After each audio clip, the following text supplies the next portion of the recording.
дуруд бинандагони азиз, хабарҳои тозаи Тоҷикистону ҷаҳонро дар барномаи Ахбори Озодӣ манзуратон мекунем. Шалои Гулхоҷа ҳастам, ҳамроҳатон.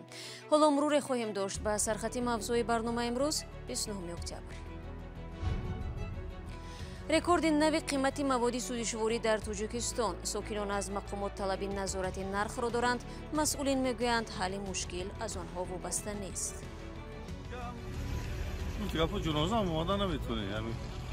چیل سومون فکر میکنیم رفتن آمدن اگر 2 نفر باشه یا 160 سومون در کار که فقط رو کنی. جو بایدن президенти амрико ба сафари чанд рӯзаи аврупо баромаду якум ба Италия рафт. ӯ дар нишасти сарони гурӯҳи 20 иштирок хоҳад кард. ва қатли муллоҳову коммунистон дар як ҷо. назарҳои гуногун дар бораи саркӯбҳои сталинӣ дар Тоҷикистон. ҳамёро оварда ки турма мекарданд, балки ягон гуноҳ мекарданд, бо мепарсофтанд, ба анҷо мепаронданд. болоравии нархи сӯзишворӣ дар Тоҷикистон ҳамчунон идома дорад. субҳи 29 октябр қимати бензин ва сӯзишвории дизелӣ дар шаҳри Душанбе боз ҳам баландтар рафт. ронандагон аз ин тамоил нигаронанд. мақомот мегӯянд боди гаронӣ аз Русия ва Қазоқистон мевазад. муллораҷаб Юсуфӣ ва Фарзод Муҳаммадӣ дунболи ҳамин мавзӯъ буданд.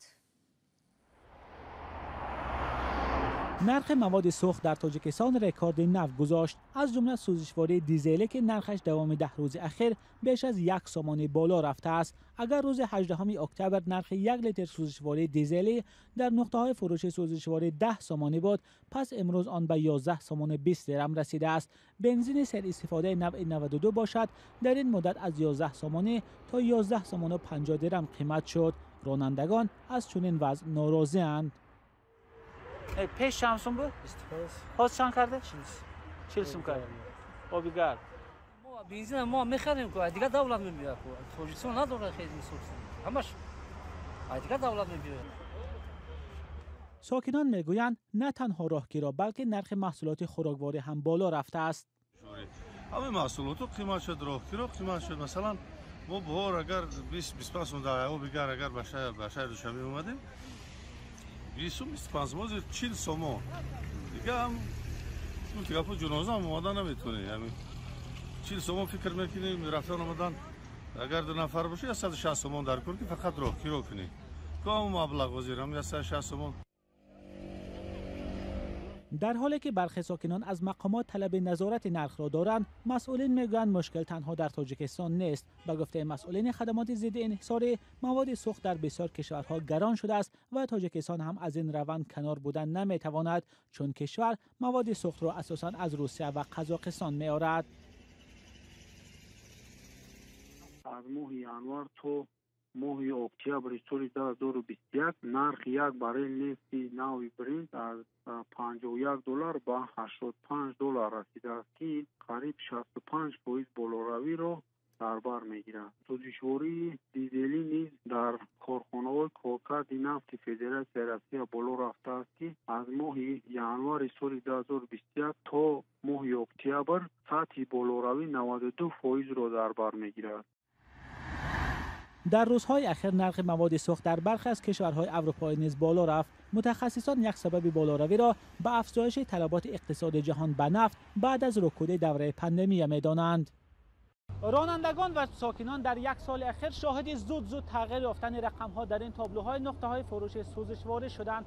برخی از نمود سوزشواری‌ها به خصوص گزیمه‌های 1 برابر قیمت شد. بنزین و سلرکه هم تا 60-70% گران شدند. با این همه معلوم نیست که ایستگاه آخرین کجاست و نرخ سوزشواری باز چقدر در تاجیکستان بالا می رود. ملارجب یوسفی، فرزاد محمدی، آزادی، دوشنبه.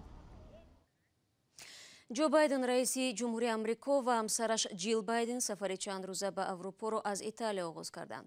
қарор аст ҷо байден дар нишасти сарони гурӯҳи 20 ё 20 кишвари саноатии ҷаҳон дар он ширкат кунанд. гуфтугӯ дар бораи барномаҳои атомии Эрон бо шарикони амрико ва ҳампопи Рум дар Ватикан бахши дигари барномаи сафари ӯст. раиси ҷумҳурии амрико ҳамчунин дар нишасти байналмилалӣ дар бораи тағйири иқлим дар шаҳри Глазго дар Шотландия ширкат меварзад. ҷо байден ки диндор аст рӯзи 29 октябр бо поп Франсис мулоқот мекунад. Вале маълум нест дар бораи масъалаи баҳсбарангези исқоти ҳамл суҳбат мекунанд ё не. ҳукумати амрико аз ҳаққи занон барои исқоти ҳамл ҳимоят мекунад, калисои католик бошад мухолиф аст.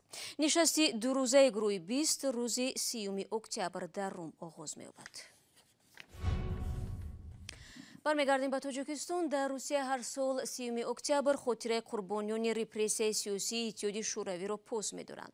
муаррихони тоҷик баринанд ки Тоҷикистон низ мисли дигар кишварҳои шӯравии собиқ бояд рӯзи ёдоварӣ аз ин қурбониёнро таъин кунад ва бойгонии он солҳоро ифшову ҳаводисро мушикофона таҳқиқу оммавӣ намояд. порае аз гузориши Барод Юсуфиро тамошо мекунем ки рӯзҳои мудҳиши он замонро нишон медиҳад. пештар вақто мулоҳову ҳамёро бисёр меварданд. баъд ини одамои калон шавандаи мисол ки ӯ вақто мегуфтанд ки анаи мисол қозигӣ кардааст иш анайтарӣ кардай ҳамёро оварда ки турма мекарданд баъд ки ягон гуноҳ мекарданд бо мепарсипозидан ба анҷо мепаронданд. дар солҳои репрессияи сталинӣ сарнавишти ҳазорон нафар ҳамин гуна ба поён мерасид. муҳаққиқони тоҷик мегӯянд, репрессия пас аз инқилоби октябр шурӯъ шуда дар чанд марҳала идома кардааст ки интиҳои солҳои 30 ба авҷи худ расида буд. қурбон аламшоев, муҳаққиқ ва журналисти тоҷик, сарнавишти чандин шахсиятҳову мансабдоронро дар замони террори сурх пажӯҳиш кардааст. бо номи красный террор мегӯянд, яъне террори сурх, ки дар ин замон онҳое ба додгоҳ кашида шуданд, ба ҳабс гирифта шуданд ки қаблан дар пойдор кардани ҳукумати нави социалистӣ сам доштанд. яъне ино буданд амун коммунистҳои аввал, ино буданд амун фаъолони аввал ки воқеан бисёр фаъол буданд дар таҳкими ҳукумати навин ва бисёр умед доштанд аз ҳукумати навин. ҳамаи онҳо ба ҳабс кашида шуданд. муаррихон таърихи репрессияи замони шӯравиро ба ду марҳала, аввал аз соли 1918 то соли 1928 ва дуввум аз соли 1929 то соли 1939 қисмат мекунанд. вале мегӯянд, ҳарчанд таъқибу қатл дар шӯравӣ аз ҷумла дар Тоҷикистон то соли 1953 рӯзҳои фавти худи Сталин идома кардааст. ба қавли муаррихон, танҳо дар солҳои 1937-1938 бештар аз 15 000 тоҷикистониён репрессия шудаанд. шоҳидони ҳол ҳатто қатлу куштори дастаҷамъонаи зиндониёнро дар ҳудуди Душанбе то интиҳои солҳои 40 мушоҳида карданд. устодон раим ошин, ғани абдулло, холиқ мирзозода, ҷалол икромӣ як муддат ба ҳабс гирифта шуданд. аз ғани абдулло тамоми авлод, падарашон, бародарашон Рашид Абдулло дар амон маҳбас аз байн рафт.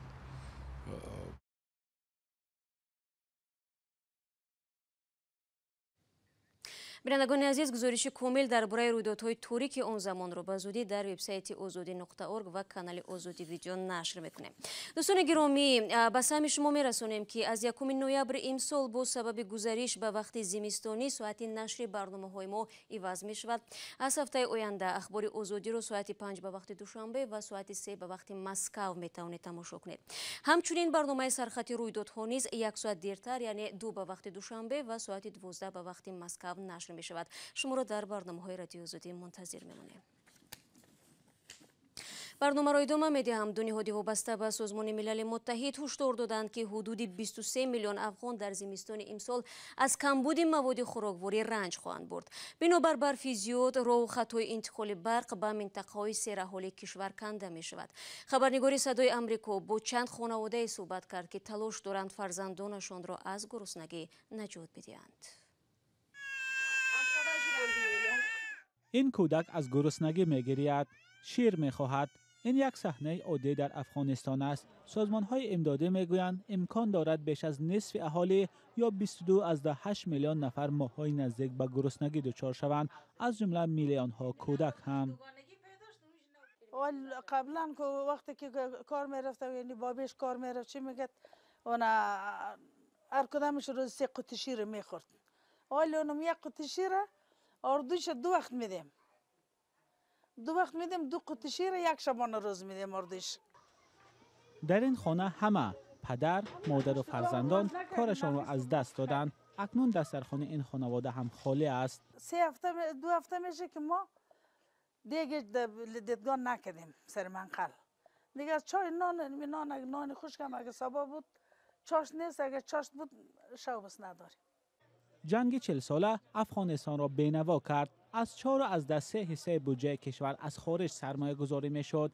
با آمدن طالبان به قدرت مبلغ گذاری قطع شد. امریکا دسترسی کشور به 10 میلیارد دلار دارایی های آن را هم ناممکن کرد. کشور به بحران شدید اقتصادی روبرو شد. در مرکز تقسیم مواد غذایی که برنامه جهانی آذوقه در کابل تأسیس داده است، نوبت زیاد است. سازمان جهانی آذوقه برای خرید مواد غذایی 100 میلیون دلار گرفت، اما این کافی نیست. تا سر شدن زمستان به ما با 100 میلیون دلار و تا سال 2022 300 میلیون دلار دیگر ضرور است. پاندمی کووید 19 و خشکسالی وضع را بدتر کرده است. بسیاری ها از کار و درآمد محروم شدند. اکثریت دیگر ماه‌ها معاش نگرفتند. صدها هزار نفر در پی نزاع و خشکسالی ترک خانه و محل زیست کردند. این دپل خمسی جلجالق داشتم، خوردنی داشتم، این چیز نآوردم. پایم زخمی شده، یعنی پایم کسر کده زخمی است. افغانستان با یکی از بدترین بحران‌های بشری روبرو است. کمک‌های مالی به چنین خانواده‌ها امکان می‌دهد که مواد غذایی داشته باشند، اما این کمک‌ها هم موقتی اند. کمک‌هایی که به آنها رسانیده می‌شود تنها برای 1 ماه می‌رسد. با آمدن سرما ساکنان در این فکرند که سال را چگونه پس سر خواهند کرد. در نویه همدانی ولایت ختلان مقامات محلی حفظهای موهی را نه تنها دوباره احیا بلکه زیاد هم کردند. در این منطقه حالا نوهای گوناگون موهی پرورش می شوند که به گفته موهیداران مزه‌شان فرق کننده است. هرچند پزشکان استعمال گوشت موهی را برای آرامی عصب، بیماری‌های مغزی، سر و چشم ضرور می دانند، ولی زور جیبی نه همه ساکنان به خریدن موهی می رسد. محمود جان رحمتزاده گزارش می دهد. در این نمایشگاه ماهی‌های پرورش یافته کل‌های ناحیه همدانی گذاشته شده‌اند. ماهی پروری در ناحیه از سال 2015 دوباره به راه مانده شد و در این 6 سال پرورش 4 نوعی ماهی را به راه مانده‌اند. حالا در کل‌های ناحیه همدانی از جمله ماهی سزن، کرب و سفید پرورش می‌یابد. در این حوض‌ها از ماهی 1 کیلویی تا 15 کیلوگرمی را داشتن ممکن است. ماهی پیش این حوض دام مقصد کلونش 10 کیلو، 15 کیلو، 7 کیلو، 6 کیلو، 3 کیلو، هر خیل ماهی دارن. حوض‌های بزرگ ماهی پروری در همدانی در زمان شوروی نزدیک به مرز افغانستان و دریای پنج ساخته شده است. مساحت آن 457 هکتار را تشکیل می‌دهد. آب حوض‌ها از دریای پنج پر کرده می‌شود. ماهی پروران می‌گویند طعم ماهی‌های آنها از ماهی دیگر کل‌های ماهی پروری فرق دارد. ماهی‌های بلای، سازن، کرپ، تولستان‌ها، بعد ماهی‌های دریایی ماهی می‌آید جمع می‌شود مقصد حوض‌ها. دریای پنج می‌آید. بله. تا 6 سال پیش این حوض‌های بزرگ خالی بود، اما افزایش طلبات به ماهی و رشد ماهی پروری در دیگر منطقه‌ها حکومت محلی را وادار کرد حوض‌های ماهی را دوباره احیا کنند. حالا در حوض‌های ماهی پروری 600,000 ماهیچه سر داده‌اند. تا 3 سال پیش در همدانی 3 خواجگی ماهی پروری فعال بود. اکنون این شماره به 11 عدد رسیده است. اساساً استحصال کننده ماهی در ناحیه این جمعیت سومی شکل شده ماهی پروری همدانی است. شما ناز میدونید سابق خواجگی ماهی پروری چوبک ناحیه مسکو بگیم. علاقه حوضای ماهی پر آماده کار هستند، کار کرده هستند.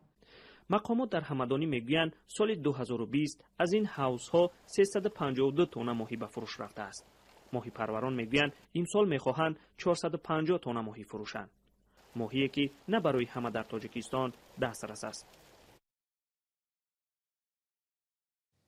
این مطلب آخری برنامه امروز بود. خبرگزاری‌های دیگر در سامانه رادیو آزادی زیر نشانی www.azadi.org گذاشته میشود. گزارش‌های ویدیو را در صفحه آزادی دیوب میتونید تماشا کنید.